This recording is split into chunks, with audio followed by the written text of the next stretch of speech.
Men DI-prisen er i år en personlig pris, og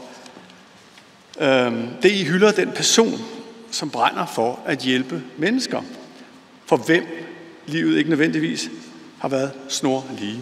Som vedkommende nøgternt siger til DI's eget magasin, DI Business, vi har et ansvar for at være med til at drive det her land. Torben Larsen, kom herop.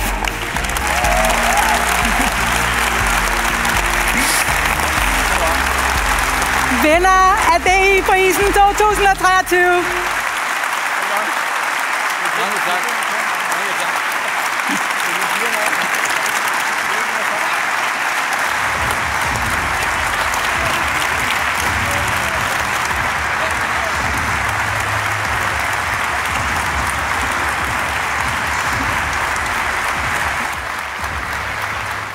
Tillykke.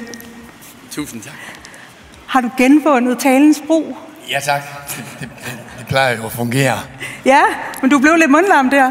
Det havde jeg ikke lige regnet med. Nej. Men det er klart, at jeg har jo glædet mig utrolig meget, fordi jeg synes jo, det er mega fedt, at dansk industri sætter fokus på det her. Ja. Fordi det er en kæmpe opgave, der ligger foran os.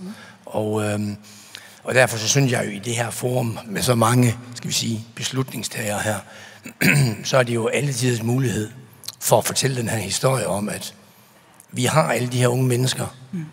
Der er så mange, der har brug for en, skal vi sige, lidt anerkendelse, en hånd på skulderen, og nogle af dem, der kan gøre en forskel der, de sidder her. Så det er super vigtigt. Hvad er budskabet til dem? Ræk ud. Det giver jer så meget.